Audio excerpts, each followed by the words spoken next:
Dentro de la cultura popular hay personajes muy conocidos, algunos más reconocibles que otros, tanto que con su sola mención o mostrar una imagen ya se nos vienen a la cabeza, y quizás uno de los que entran en esta categoría sea Godzilla, un símbolo del horror que sintieron los japoneses con la detonación de las dos bombas.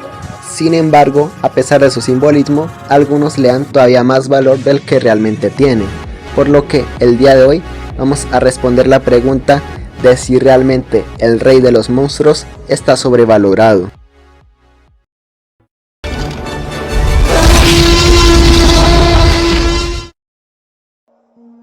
Hola a todos, soy Red Science, espero que se encuentren bien, ya que el de hoy vamos a hablar de un personaje que ya se haya tardado en aparecer, Godzilla, uno de mis personajes favoritos. Sin embargo, yo considero que está sobrevalorado, por lo que vamos a explicar el por qué. Para esto, empecemos hablando del simbolismo de Godzilla. Él es un lagarto radiactivo, que simboliza la detonación del arma más poderosa de la humanidad, la bomba nuclear, y todos los daños que puede hacerle a un país, a las personas y a la naturaleza. Aunque lo primero que se nos viene a la mente cuando escuchamos de este monstruo es precisamente eso, un monstruo que es un lagarto radiactivo. Algo que no suena tan complejo como al inicio lo hice parecer. En que esto depende de la versión. ¿Y eso es acaso malo? Pues no. De hecho, puede ser muy divertido. Sin embargo, el problema es cuando otras personas quieren darle más valor y hacer menos a otros monstruos que también tienen simbolismos. No puede ser otro que el ejemplo de Kong. Kong, muchas personas lo ven como un simple simio gigante, especialmente los fans de Godzilla. Sin embargo, puede representar el viaje y la aventura. Y aquí me dirán, pero lo primero que se nos viene a la mente es un simio gigante simplemente. Y sí, es verdad, no tiene que ser más complejo, pero es para ejemplificarles de que no hagan menos a otros monstruos solo porque les guste Godzilla. También esto pasa entre las propias versiones de Godzilla. Algunos le dan muchísimo valor a versiones como la Legendary, Shin Godzilla, Godzilla Earth, pero hacen menos a otras versiones que incluso llegan a ser muy desconocidas, como lo puede ser el Godzilla de la serie animada, que actualmente está empezando a recibir más apoyo, o incluso el propio Godzilla del 54, que poco se habla de él a veces. Sin embargo, yo sé que aquí no están para que yo hable de conceptos, sino para las batallas, porque es muy conocido que a los fans de Godzilla les encanta hacer comparaciones, y en estas es innegable que hay algunas versiones a las que les da más poder que el que realmente tienen, siendo quizás uno de los casos más conocidos el de Shin Godzilla, tanto que hasta se ha vuelto un meme decir que sus fans creen que Shin Godzilla le gana a otros monstruos poderosos simplemente porque se puede adaptar, puede evolucionar. Pero cuando vemos su película nos damos cuenta de que sí, es muy grande y físicamente tiene una fuerza destacable, pero porque es grande, ya que no tiene mucha aceleración. Y en cuanto a su rayo atómico, se ve muy impresionante, pero realmente lo que vemos es que alcanza a cortar algunos edificios antes de cansarse, que es otra de las desventajas de Shin, cosa que lo pone muy por debajo de otros monstruos, y posiblemente kaijus como Rodan, que ya son capaces de afectar áreas más grandes de las que afecta Shin y ser más rápidos, le ganarían. También podemos hablar de los Godzillas Heisei y Final Wars, que los describen como seres que destruyen multiversos, esto por guías que no son consistentes con las películas. Pero cuando vamos a las guías que sí son consistentes con las películas y a las propias películas, nos damos cuenta de que no son esos destructores de multiversos, sino cosas más terrenales, como destructores de planetas o sistemas solares, esto dependiendo de lo que quieras ver. Incluso podríamos hablar del Godzilla del Monsterverse, que está tanto infravalorado como sobrevalorado en cuanto a poder, siendo que algunos incluso consideran que sería un enemigo digno para Shin, cuando lo mataría fácilmente, y otros que hasta dicen que puede destruir galaxias, cosa que no tiene mucho sentido. Pero si queremos ver al rey, hay uno que siempre se me viene a la cabeza: Godzilla in Hell, considerado por muchos como la versión más poderosa de Godzilla. Pero, ¿por qué se dice eso? Bueno, tenemos que ir primero a su cómic. Ahí destruye a varios monstruos, ángeles y demonios que realmente no se sabe mucha información de ellos. Lo que nos interesa es el dios de la montaña, el cual es derrotado por Godzilla, siendo que este es descrito como el creador del universo. Entonces muchos lo ponen como uno de los personajes más poderosos de la ficción solo por destruir un ser omnipotente. Sin embargo, cuando enviamos a un personaje a un escenario neutral, los absolutismos quedan por fuera y es necesario, por así decirlo, cuantificar las hazañas, ver qué tan grande era la estructura que afectó el ser o la que podría haber afectado, y aparte sus leyes físicas. Entonces, ¿tenemos alguna mención de esto? Pues sí, pero no en el cómic, sino en declaraciones del autor, ya que uno de los autores recibió distintas preguntas. Entre ellas respondió que el dios de la montaña era el creador del multiverso. Aquí muchos cometen el error de incluir a toda la cosmología de IDW Comics. Sin embargo, no sabemos si este autor estuvo en cada uno de esos cómics, por lo tanto, solo incluiríamos aquellos cómics en los que estuviera Godzilla, como los Power Rangers, así que no estarían los Transformers ni Dinosaurs Attack. Y eso que con esto aún me surgen dudas. Y bueno, ¿cómo queda esto? Bueno, son universos muy diferentes, por lo que muchos análisis ponen en dimensionales espaciales muy diferentes, desde 7 dimensiones hasta más de 12, lo cual, bueno, le da un grado alto de existencia. Pero si ves otros personajes de dimensionalidades espaciales altas, ellos también suelen estar acompañados de más dimensiones de tiempo, moverse más que en una sola dirección.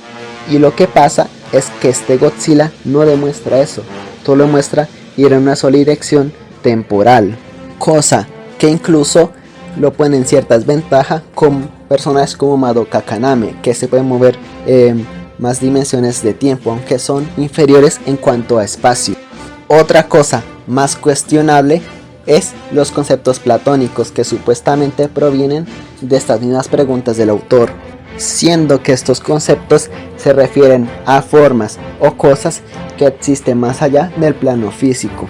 Pero esto es muy cuestionable, no está muy bien explicado, por lo que es muy difícil hacer un análisis con esto, ya que recuerde mi video anterior, es necesario entender el contexto. Y hay otro factor que no se suele tomar en cuenta, la inteligencia, ya que esta es muy importante, especialmente en estos casos, ya que si quieres hacer un escenario neutral que sea justo, los personajes deberían sentir como si estuvieran en sus propios universos, con sus propias leyes físicas, por lo cual es muy importante y una ventaja saber cómo funcionan tus enemigos. Y a ver, Godzilla in Hell es inteligente para un animal, pero no sería capaz de comprender estas cosas, sabiendo que otros personajes de este calibre ya son más inteligentes que cualquier científico. Y que Godzilla in Hell es inmortal, bueno, sí, pero no necesariamente una batalla termina cuando se mata al oponente, sino cuando se deja en el suelo. Ahora bien, personajes que se aprovechan estas debilidades existen y por montones. Sin embargo, los fans de Godzilla in Hell siempre tratan de decir que su Godzilla es más poderoso. Y está bien, cualquiera tiene derecho a expresar su opinión, pero esto cambia cuando tratas de hacer menos la opinión de los demás, cosa que no solo se ve en estas personas, sino en cualquier persona. Y cuando irrespetas la opinión de los demás, ya no puedes usar eso para defenderte. Ya que es mi opinión, ya no puedo usarlo. Tienes que usar la argumentación para defenderte, que en muchos casos no es el fuerte de estas personas. Y aquí es cuando esto me molesta, cuando a pesar de que las personas no tienen los mejores argumentos, tratan de pasarlo como una verdad absoluta, y haciendo menos la opinión de otras personas que simplemente querían disfrutar. Así que me he obligado a intervenir en esto, haciéndoles esta pregunta: ¿creen, con todo lo que he dicho, que Godzilla in Hell le gana a alguno de estos personajes? ¿Creen que un Godzilla que no puede manipular todo su multiverso va a poder contra un ser que puso en aprieto a los Vengadores y que humilló al tribunal viviente? ¿Creen que un lagarto con limitaciones espaciales y temporales le podría hacer algo a un ser del infierno que pudo destruir un montón de multiversos con solo su mera presencia y crear otro nuevo al matar a su hermano, que aparte era una cosmología completamente nueva? ¿Creen que un dinosaurio que solo se mueve en una dirección temporal va a poder contra un ser que estuvo a la par de velocistas que superaban al propio tiempo y que pudo cargar 27 multiversos? ¿Desde cuándo un ser para lo que el multiverso lo es todo le podría hacer algún daño a un ser que puede aplastar y volver a crear los multiversos con solo bajar su martillo? ¿Creen que un lagarto que no puede ni manipular las leyes físicas de su multiverso de manera consciente representaría algún riesgo para una bruja capaz de manipular la narrativa de un mundo en el que los multiversos no son más que páginas en libros y que puede matar de un solo ataque a seres para las que el tiempo, espacio y dimensiones no es nada? O díganme si le podría hacer algo al ser más poderoso de un multiverso que tiene muchas capas de existencia y otras cosas que incluso existen por encima de estas capas.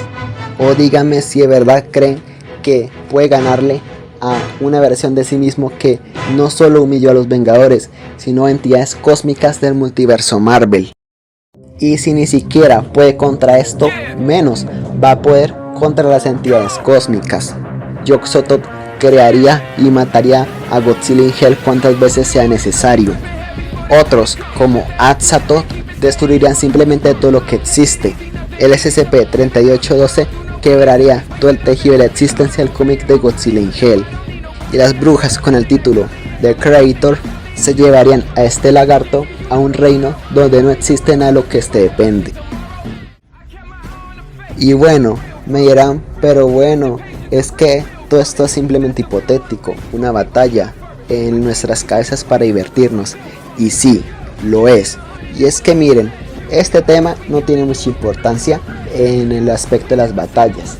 Sin embargo, refleja cuando el hobby deja de ser divertido, cuando las personas, en lugar de dar su opinión, la imponen, y lejos de argumentarla bien, la argumentan a medias o simplemente insultando, convirtiéndose en un concurso de quién grita más fuerte. Así que volvemos a la pregunta, ¿Godzilla está sobrevalorado? Sí y no. Realmente todo depende de ti. ¿Quieres creer esto o no? Solo recuerda respetar a los demás. Bueno, eso ha sido todo. Espero que les haya gustado el video. Y también debo decirles algo. En los próximos meses no estaré tan activo en este canal debido a todo el trabajo que tendré. Pero no se desanimen, seguiré subiendo videos cuando tenga oportunidad. Tengan viva esta comunidad, suscribiéndose, dando like y compartiendo los videos. Bueno, nos vemos, soy Red Science.